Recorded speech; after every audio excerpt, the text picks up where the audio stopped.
रुद्र प्यार से रुचि के सिर को सहला रहा था। धीरे धीरे रुचि गहरी नींद में चली जाती है। वहीं रुद्र रुचि को अच्छे से बेड से उठ जाता है और अपने कपड़े पहनकर वहां से स्टडी रूम में चला जाता है। रुद्र इस वक्त किसी चीज़ में बिजी था। तभी स्टडी में प्रथम आता है।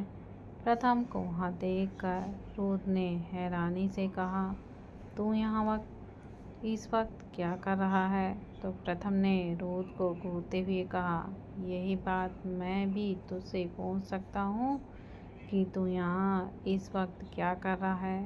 तभी प्रथम ने रुद्र के सामने बैठते हुए कहा, परेशान लग रहा है, सब ठीक तो है? तो रुद्र ने प्रथम को देखकर कहा, सब ठीक है, तुम जाओ, जाकर सो जाओ। तो प्रथम ने रुद्र से कहा, तुम भी जाओ, हम सुबह बात करते हैं। प्रथम की बात रुद्र हाँ में सिर हिला देता है और रुद्र वहाँ से अपने रूम में चला जाता है।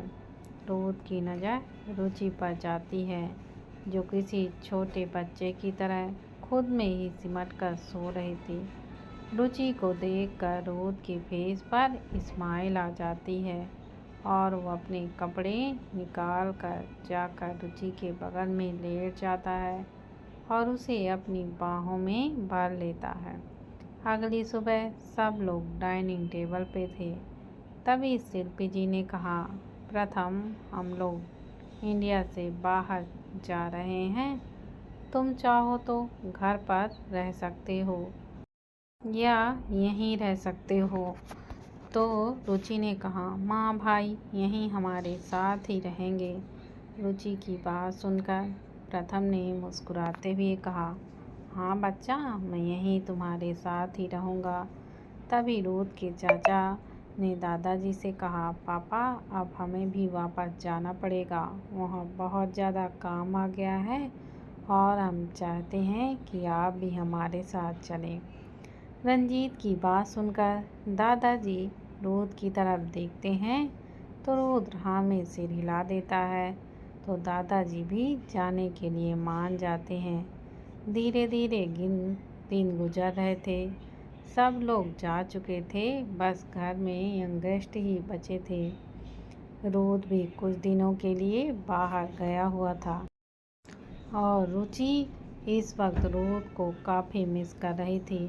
रुचि प्राची के साथ कॉलेज में जा रही थी कि उसकी गाड़ी सिग्नल पर रुकी हुई थी। तभी रुचि की नज़र अपनी बगल वाली गाड़ी पर जाती है तो उसकी आंखें हैरानी से बड़ी हो जाती हैं।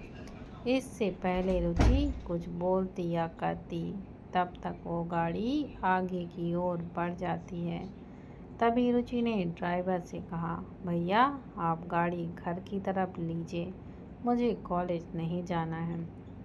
तो प्राची ने हैरान होते हुए कहा, क्या हुआ रुचि, तो ठीक तो है, अचानक से प्लान क्यों चेंज हो गया? तो रुचि ने प्राची को देखकर कहा, कुछ नहीं, बस मेरा मूड खराब हो गया है। इस वक्त रुचि को काफ़ी ज़्यादा गुस्सा आ रहा था और ये बात प्राची अच्छे से समझ रही थी। वहीं ड्राइवर ने भी बिन कुछ कहे अपनी गाड़ी ओबरॉय पैलेस की तरफ घुमा दी थी। वहीं प्रथम और आदि अभी घर पर ही थे। वो लोग हॉल में बैठकर कुछ डिस्कशन ही कर रहे थे कि तभी थोड़ी देर बाद रुचि और प्राची वहाँ पर आ जाती हैं।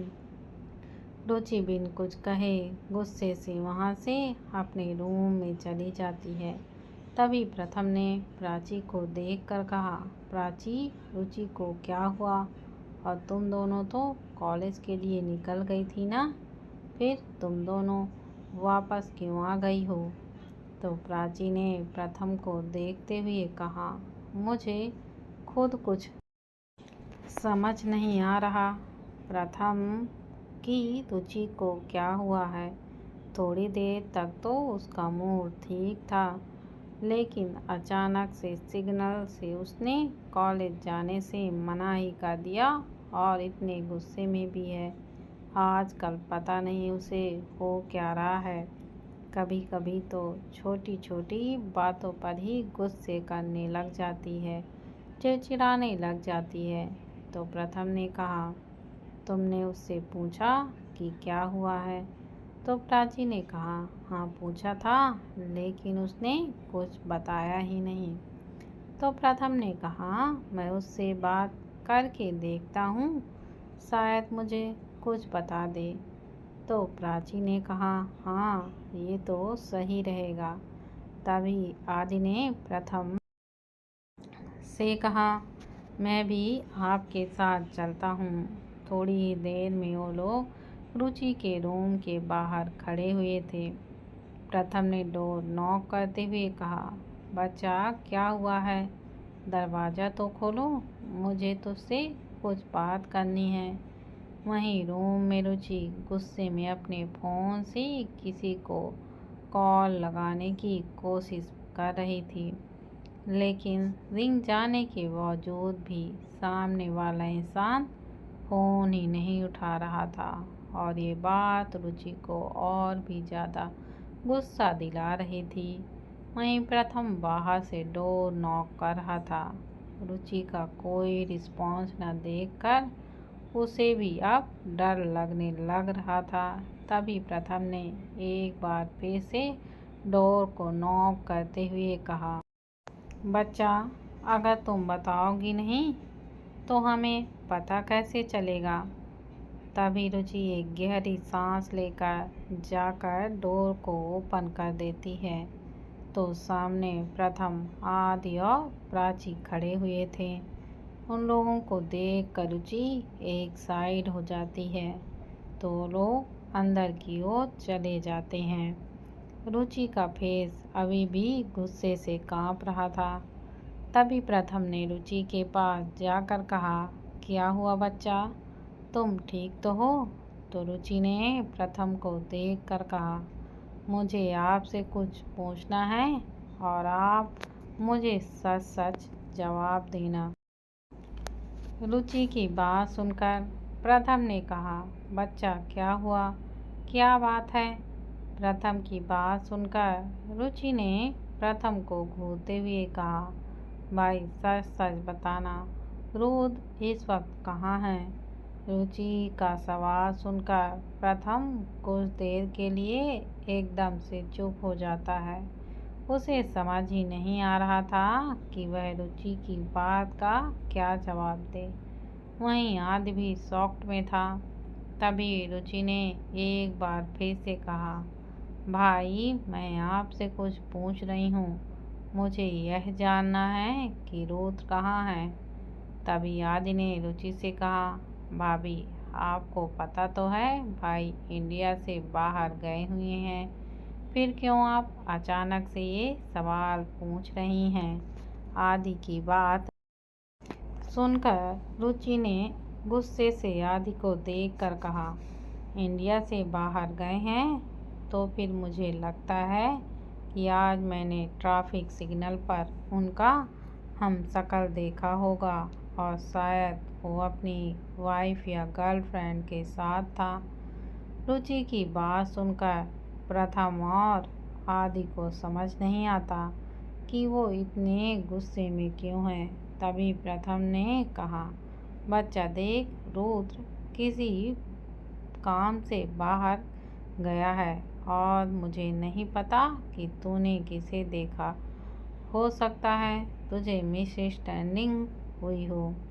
प्रथम की बात सुन रुचि ने गुस्से में कहा, वाह भाई, अब आप ही मुझसे झूठ बोलने लगे हैं, ग्रेट। प्रथम ने रुचि को शांत कराते हुए कहा, पहले तू तो शांत हो जा, दिमाग ठंडा रख और यहाँ बैठ, हम ठंडे दिमाग से बात करते हैं।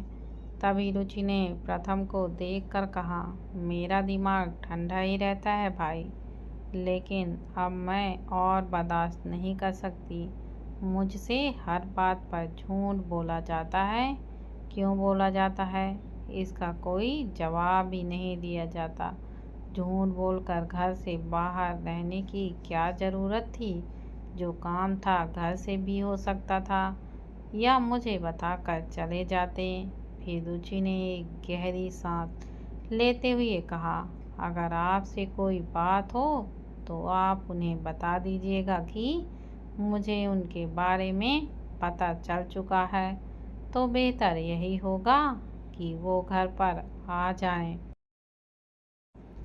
इतना बोलकर रुचि सीधा वहाँ से वॉशरूम की ओर चली जाती है। वहीं आदि और प्रथम एक दूसरे को देखते हैं और फिर वहाँ से चले जाते हैं। प्राची भी प्रथम के पीछे पीछे चली जाती है। प्राची ने प्रथम को रोकते हुए कहा, तुम्हें ये बात शुरू से पता थी प्रथम, फिर भी तुमने रुचि को कुछ नहीं बताया? तो प्रथम ने प्राची से कहा, प्राची, हर बात बताना जरूरी नहीं होता। प्रथम की बात पर प्राची ने गुस्से से कहा, रेली? तो इसका मतलब तुम भी मुझसे झूठ बोलते हो? तुम भी इसी तरह झूठ बोलकर घर से बाहर रहते हो? तो प्रथम ने प्राची से कहा, कैसी बातें कर रही हो तुम? तो प्राची ने प्रथम की बात पर कहा, कैसी बातें क्या कर रही हूँ? तुम ही तो बोल रहे हो कि हर बात बताना जरूरी नहीं होता, तो तुम भी मुझसे झूठ बोलते होगे। और हाँ, अगर मैंने तुम्हें किसी लड़की के साथ देख लिया तो मुझे तो तुम भूल ही जाना। इतना बोलकर प्राची भी गुस्से से वहाँ से चली जाती है। तभी प्रथम ने अपने सिर पर हाथ रखते हुए कहा, ये रोज तो खुद तो जाकर फार्म हाउस पर बैठा हुआ है और यहाँ पर मेरी वाट लगा रहा है। अब इन दोनों को कैसे संभालूं मैं? प्रथम की बात पर आदि ने कहा, प्रथम भाई, हमें भाई को कॉल करके बता देना चाहिए। भाभी सच में बहुत ही ज़्यादा गुस्से में हैं। तो प्रथम ने हाँ में सिर हिलाते हुए कहा, तो सही कह रहा है, अब रुचि को रुद्र ही संभाल सकता है। इतना बोल कर आदि और प्रथम दोनों स्टडी रूम से बाहर चले जाते हैं। वहीं रुचि अभी भी वॉशरूम में थी। रुचि ने मिरर में देखते हुए कहा, क्यों झूठ बोला आपने मुझसे? और आपके साथ वो लड़की कौन थी? कहीं आप मुझे धोखा तो नहीं दे रहे? कहीं ऐसा तो नहीं है कि आप मुझसे मन भर गया हो? इस वक्त रुचि के मन में उल्टे सीधे ख्याल आ रहे थे। थोड़ी देर बाद रुचि वॉशरूम से बाहर आती है। वॉशरूम के बाहर आते ही अचानक रुचि का सिर घूम जाता है। इससे पहले वो गिरती, वो दीवार का सहारा लेकर खुद को बचा लेती है। रुचि धीरे धीरे जाकर बेड पर लेट जाती है। इस वक्त उसे थकावट महसूस हो रही थी। थोड़ी देर ऐसे ही लेटे रहने के बाद ना जाने कब उसे नींद आ जाती है। वहीं स्टडी रूम में प्रथम रुद्र को कॉल करता है। 3 से 4 रिंग बाद रुद्र कॉल को पिक करता है। तभी प्रथम ने रुद्र से कहा, तू जहाँ कहीं भी है अभी के अभी घर आ जा। तो रुद्र ने उधर से कहा, क्यों, क्या हुआ, सब ठीक तो है? तो प्रथम ने कहा, कुछ ठीक नहीं है। रुचि बहुत ही ज़्यादा गुस्से में है। उसने तुझे सिग्नल में देख लिया है। वैसे वो बता, तेरे साथ वो लड़की कौन थी? तो रुद्र ने प्रथम की बात पर कहा, तू किसकी बात कर रहा है? मैं तो आज सुबह से ही बाहर भी नहीं गया। फिर रुचि ने किसे देखा? रुद्र की बात पर प्रथम ने हैरान होते हुए कहा, क्या बोल रहा है तू? तो रुद्र ने कहा, जो तूने सुना वही बोल रहा हूँ। तभी प्रथम ने गहरी सांस लेते हुए कहा, जो भी रुद्र तू अभी घर आ जा। मैं नहीं चाहता कि इस सब से रुचि की तबीयत खराब हो। अब तुझे जो करना है घर से कर। तो रुद्र ने कुछ सोचते हुए कहा, ओके, मैं आ रहा हूँ। इतना बोलकर रुद्र कॉल को कट कर देता है। वहीं प्रथम ने कुछ सोचते हुए कहा, अगर रुद्र कहीं बाहर नहीं गया है तो रुचि ने किसे देखा है? तो आदि ने कहा, हो सकता है भाभी को कोई गलतफहमी हुई हो। तो प्रथम ने मना करते हुए कहा, नहीं आदि, रुचि ने उस आदमी को ठीक से ही देखा था, क्योंकि जिस हिसाब से वो बोल रही थी मुझे नहीं लगता कि उसे कोई गलतफहमी हुई होगी। शाम के वक्त रुचि सीढ़ियों से नीचे आ रही थी। वहीं प्राची नीचे हॉल पर खड़ी हुई थी। तभी रुचि का सिर घूमने लगता है तो रुचि रेलिंग को पकड़ लेती है। तभी प्राची की नज़र रुचि पर जाती है तो प्राची जल्दी से जाकर रुचि को संभालने के लिए भागती है। आदि और प्रथम स्टडी रूम से बाहर आ रहे थे। रुचि गिरती उससे पहले ही प्राची रुचि को संभाल लेती है। तभी प्रथम की नज़र उन दोनों पर जाती है तो जल्दी से उन दोनों के पास पहुंच जाता है। रुचि बेहोश हो चुकी थी। तभी प्रथम ने प्राची से कहा, क्या हुआ इसे?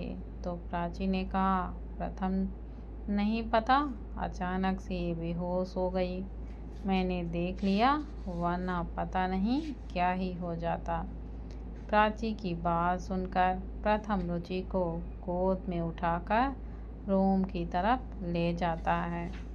प्रथम रुचि को अच्छे से बेड पर लेटाता है, फिर वहाँ रखे गिलास में से पानी लेकर रुचि के फेस पर छींटे मारता है। प्रथम के ऐसे करने पर रुचि अपनी आंखें फड़फड़ाने लगती है। रुचि धीरे धीरे अपनी आंखें खोलती है तो सामने प्रथम खड़ा हुआ था। वहीं रुचि को होश में आते देख प्रथम को थोड़ा सा सुकून मिलता है। तभी प्रथम ने रुचि के पास बैठते हुए कहा, क्या हुआ था बच्चा? तुम बेहोश कैसे हो गई? तुम्हारी तबीयत तो ठीक है? प्रथम की बात सुनकर रुचि ने हाँ में सिर हिलाते हुए कहा, हाँ भाई, मैं ठीक हूँ, बस थोड़ा सा चक्कर आ गया था, थोड़ी सी कमज़ोरी महसूस हो रही है और कुछ नहीं, शायद ठीक से खाना ना खाने की वजह से ये सब हो रहा है। तो प्रथम ने नाराज़ होते हुए कहा, बच्चा, ये अच्छी बात नहीं है, तुम्हें प्रॉपर खाना खाना चाहिए, ऐसे तो तुम्हारी तबीयत और भी ज़्यादा खराब हो जाएगी और ऐसे कैसे काम चलेगा। तो रुचि ने प्रथम का हाथ पकड़कर कहा, रिलैक्स भाई, मैं अपना पूरा ख्याल रखूँगी, अब ये सब मैं ठीक से खाऊंगी। रुचि की बात सुनकर प्रथम हाँ में सिर हिला देता है। फिर प्रथम ने रुचि के सिर पर हाथ फेरते हुए कहा, अगर तेरी तबीयत खराब हुई तो माँ मुझे पीटेंगी, इसलिए मेरा ख्याल भी कर लिया कर। प्रथम की बात पर रुचि ने मुस्कुराते हुए कहा, फिर तो और भी ज़्यादा मज़ा आ जाएगा आपकी पिटाई देखने पर। रुचि की बात पर प्रथम ने मुंह बनाते हुए कहा, तुम मेरी पिटाई करवाना चाहती है? तो रुचि ने कहा, हाँ, क्योंकि आप मुझसे बातें छुपाते हो, मुझे सच नहीं बताते। आपने मुझे नहीं बताया कि रुद्र कहीं बाहर नहीं गए हैं, वो यहीं थे, और ये बात आपने मुझे नहीं बताई। तो प्रथम ने रुचि के सिर पर हाथ फेरते हुए कहा, बच्चा, कोई वजह थी जिस वजह से हमने तुझे नहीं बताया। रुद्र आ जाएगा तुम उसी से बात कर लेना। तो रुचि ने मुंह फुलाते हुए कहा, मुझे किसी से बात नहीं करनी और ना ही किसी से मिलना है।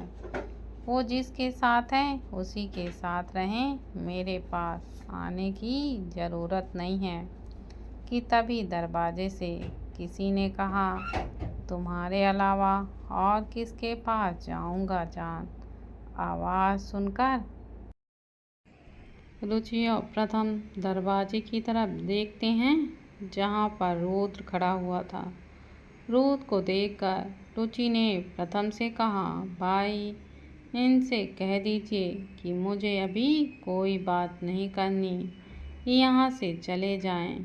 अगर ये यहाँ से नहीं जा रहे तो मैं ही चली जाती हूँ। रुचि की बात सुनकर प्रथम रुद्र की तरफ देखता है तो रुद्र अपनी आंखें झपका देता है।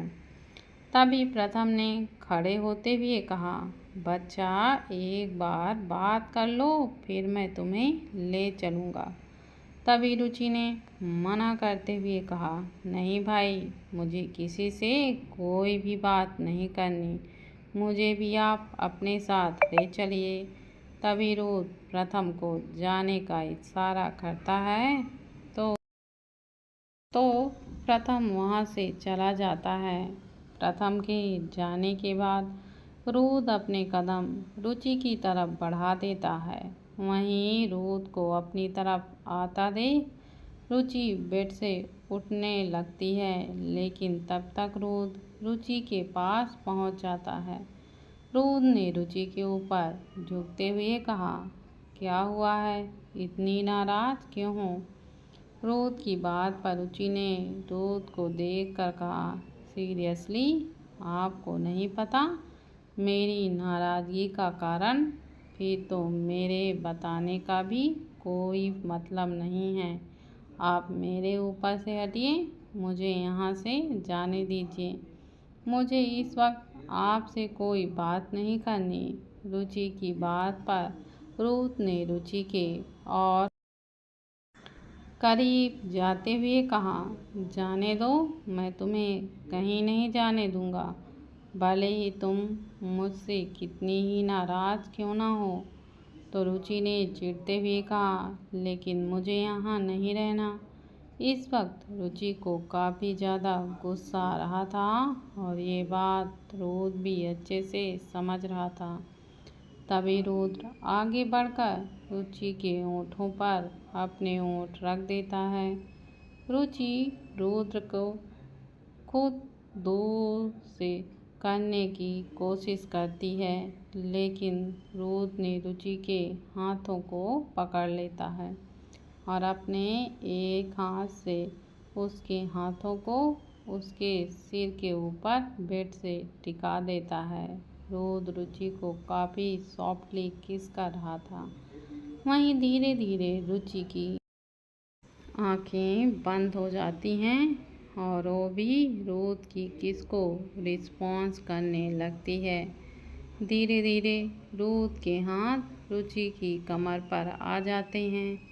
वहीं रुचि के हाथ रुद्र के बालों पर चढ़ने लगते हैं। लगभग 15 मिनट बाद रुद्र रुचि के होठों को आज़ाद करता है। इस वक्त रुचि का चेहरा एकदम लाल हो गया था और उसके होंठ भी सुर्ख लाल हो चुके थे। तभी रुद्र ने रुचि के गालों को सहलाते हुए कहा, जान, क्या मैं जान सकता हूँ इतना गुस्सा किस वजह से है। रुद्र की बात पर रुचि ने उसकी आंखों में देखते हुए कहा, आप झूठ बोलकर घर से बाहर रह रहे थे और आज आपको मैंने किसी लड़की के साथ देखा। कहीं आप अपनी लाइफ में कोई और लड़की तो नहीं आ गई है। रुचि की बात पर रुद्र ने प्यार से रुचि के सिर को सहलाते हुए कहा, हाँ मैंने झूठ बोला, लेकिन कोई वजह थी और हाँ, मेरी लाइफ में तुम्हारे अलावा और किसी के लिए कोई जगह नहीं है। तो ये फालतू की बातें अपने दिमाग में मत लाया करो।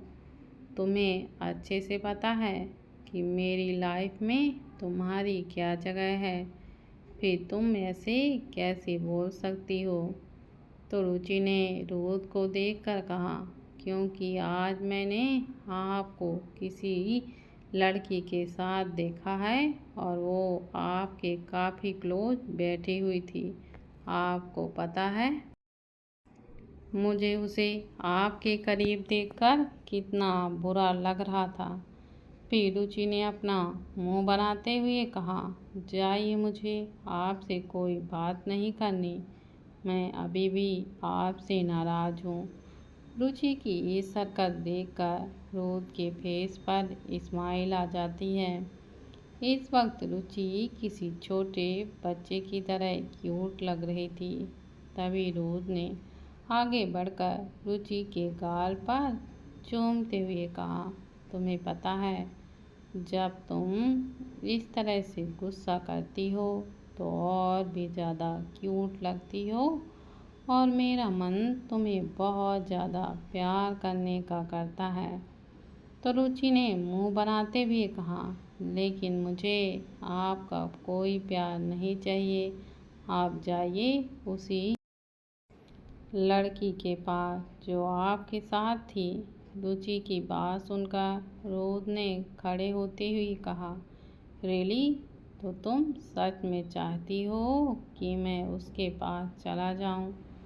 तो ठीक है, मैं चला ही जाता हूँ, फिर तुम मुझसे शिकायत मत करना। रोद की बात सुनकर रुचि की आंखों में और भी ज़्यादा आंसू आ जाते हैं। जब काफ़ी देर तक उसे रोद की कोई आवाज़ सुनाई नहीं देती तो वो अपना सिर घुमाकर देखती है। रोद वहीं सोफे पर बैठा हुआ था।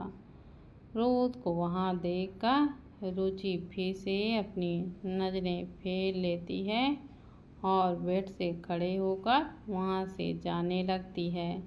लेकिन तभी एक बार फिर से चक्कर आ जाते हैं और वो वहीं बेड पर बैठ जाती है। वहीं रोद रुचि को ऐसे देखकर जल्दी से उसके पास जाता है। रोद ने रुचि को देखकर कहा, क्या हुआ जान, तुम ठीक तो हो? तुम रुको, मैं डॉक्टर को कॉल करता हूँ।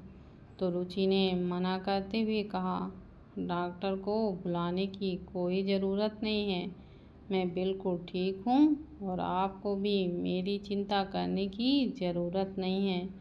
रुचि की बात सुनकर रोद ने उसे डांटते हुए कहा, अब एक और शब्द नहीं, चुपचाप यहाँ लेटो, मैं डॉक्टर को बुला रहा हूँ। अब मुझे कोई बकवास नहीं सुननी है।